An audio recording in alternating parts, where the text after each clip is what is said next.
देश के अंदर जो घटनाक्रम चल रहा है उसमें ये बात सोचने समझने की ज़रूरत है कि कहीं ऐसा तो नहीं कि कोई इंटरनेशनल साजिश हमारे लोगों को ट्रैप कर रहा है, कोई इंटरनेशनल साजिश चल रहा है जिसके ट्रैप में हमारे लोग आ रहे हैं, किसी इंटरनेशनल साजिश के ट्रैप में पूरा का पूरा समाज फंस रहा है।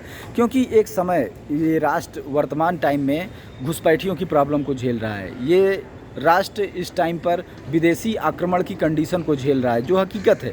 अब इसमें कुछ लोग ऐसे हैं जो अपने आप को बिजनेस राइट हासिल करना चाहते हैं, उनको देश से मतलब नहीं हो, वो बिज़नेस राइट ले लिए इस कंट्री में दूसरे कंट्री में, चाहे झंडे का कलर कोई भी हो, उनका राइट चलता रहेगा, पैसा चलता रहेगा। आज इस सरकार को पैसा दे रहे हैं, कल अगली सरकार को पैसा देंगे। जैसा कि आपने देखा है कि अलग अलग पार्टियों को सारे बिजनेसमैन चंदा देते रहते हैं, इस पार्टी को भी देंगे, उस पार्टी को भी देंगे, जो सत्ता में उसको ज़्यादा देंगे, जो नहीं उसको कम देंगे। इसकी सरकार चली गई, वो आई तो उसको देने लगे। तो ऐसे लोगों के सोच के ऊपर ये राष्ट्र घूम क्यों रहा है? कहीं ऐसा तो नहीं कि समाज को कमज़ोर करने के लिए ऐसी परिस्थितियों को पैदा किया जा रहा है, समाज को समाप्त करने के लिए ऐसी परिस्थितियों को पैदा किया जा रहा है? क्योंकि जो लोग हो हल्ला कर रहे हैं उनकी स्थिति क्या है? एक दौर था जब पाकिस्तान राष्ट्र बना तो कुछ लोगों ने नारा लगाया, एक देश बना जिसे पाकिस्तान कहते हैं, तो नारा लगाया कि पाकिस्तान बनाएंगे, सीने पे गोली खाएंगे। वो अपना हिस्सा ले गए, अपनी संपत्ति, अपनी ज़मीन लेकर के पाकिस्तान गए। आज आबादी गायब हो गई, आज आकर के रोना रोते हैं कि ये हो गया, वो हो गया। अरे किसने बोला था जाने के लिए? पैसा और संपत्ति लेके आप ही गए ना। अब पाकिस्तान जाने की ज़रूरत नहीं है। कुछ लोग पहले भी बोलते थे कि पाकिस्तान मत जाओ, यहीं रहो, जो वहाँ मिलेगा सब यहाँ मुहैया हो जाएगा। अब जो घुसपैठिया आबादी है, जो हमारा पैसा है वो उसके ऊपर खर्च हो रहा है। हॉस्पिटल में, चाहे दूसरे सेक्टरों में, चाहे वो थाने में रहें या जेल में रहें, जेल में भी हैं तो भी पैसा किसका जा रहा है? देश का जा रहा है, तो भी उनको ऊपर पैसा खर्च हो रहा है। और कंडीशन क्या है कि मतलब जिन लोगों ने राष्ट्र को बनाया, जिनका पैसा है, ये ज़मीन जिनकी है, यहाँ जो अधिकार हैं जिनके हैं, जिन्होंने दिए हैं, उनके खिलाफ उसी समाज के कुछ लोग खड़े हो गए हैं।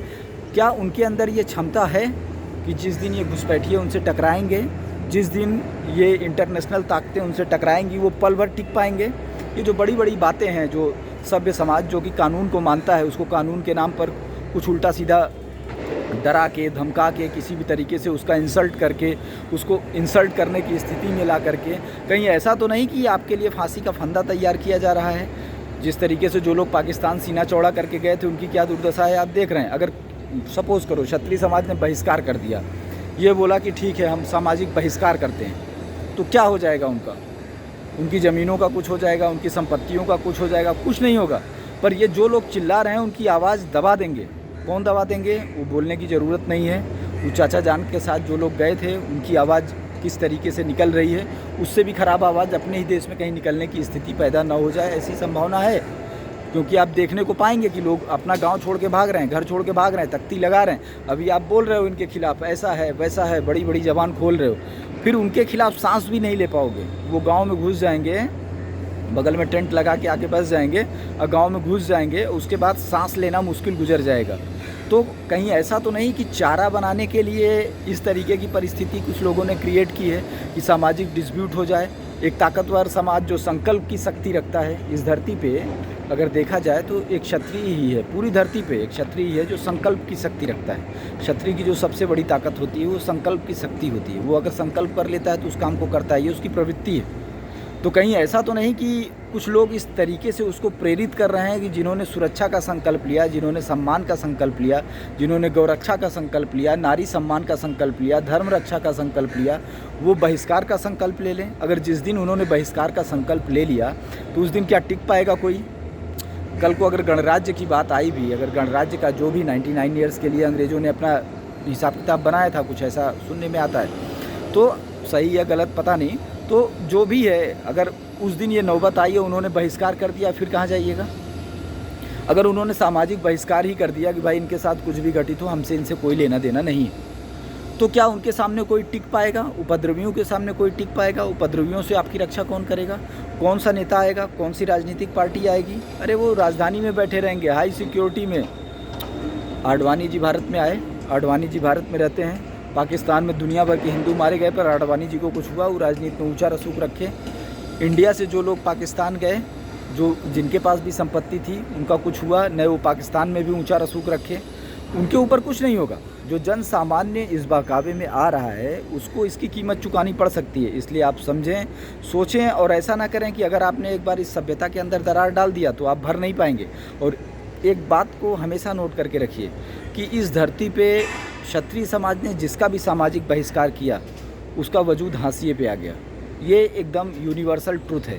इसलिए कोई विदेशी भी जो इस धरती पे आया और इस धरती पे रहना चाहता था, इस धरती पे सम्मानजनक तरीके से रहना चाहता था, अपनी पीढ़ियों को इस धरती पे स्थापित करना चाहता था, उसने भी कभी भी किसी भी क्षण उनसे बैर नहीं लिया। उन्होंने उनसे संबंध स्थापित किए, उनसे व्यवहार स्थापित किया, चाहे वो कोई भी हो।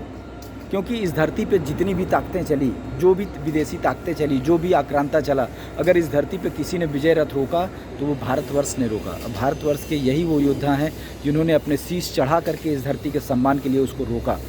इनके शीश चढ़ाने की वजह से ही बाकियों के परिवार सुरक्षित रहे, बहू बेटियाँ सुरक्षित रही, औरतों के आंचल सुरक्षित रहे, ब्राह्मणे को जनेऊ सुरक्षित रहे, गौ माता की गर्दन सुरक्षित रही।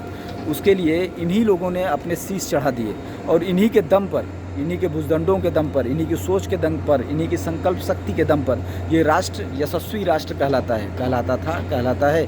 और इन्होंने ही अगर सामाजिक द्वेष में आकर के या किसी भी द्वेष में आकर के सामाजिक बहिष्कार कर दिया तो एक बात एकदम क्लियर समझ के रखिए कि चारा बनने से कोई नहीं रोक पाएगा। कोई राजनीतिक दल, कोई सुरक्षा व्यवस्था उस समाज की हिफाजत नहीं कर पाएगी जिस समाज का बहिष्कार भारत भूमि पे क्षत्रिय वंशी कर देगा। ये एकदम निश्चित है। ये घटनाक्रम से देखा जा सकता है, घटनाक्रम से इस चीज़ को समझा जा सकता है। तो इसलिए अनुरोध है कि इस धरती पे जब आप रह रहे हैं, इस धरती पे करोड़ों वर्षों से सारे समाज एक साथ मिल कर के चले, सारे समाज ने इस धरती पे अपना कंट्रीब्यूशन दिया। सभी समाज ने हर वक्त, चाहे वो जंग का समय रहा हो, चाहे वो ऐश्वर्य का समय रहा हो, एक साथ इस धरती पर गुजारे हैं। सभी ने एक दूसरे की हिफाजत की, सभी एक दूसरे के साथ चले, सभी परंपराओं में, मूल्यों में एक दूसरे के साथ रहे। तो ऐसा कुछ भी ना करें कि थोड़ा बहुत लाभ के चक्कर में, थोड़ा बहुत फ़ायदे के चक्कर में आप सब कुछ गंवा बैठें और आने वाली पीढ़ी को खतरे में डाल दें, विवाद में डाल दें, आपसी कलह में डाल दें। इस चीज़ से बचने की ज़रूरत है। और मुझे लगता है कि इस बात को समझेंगे लोग और इस चीज़ से दूर रहेंगे। और उसी में भलाई भी है, सभी की भलाई उसी में है।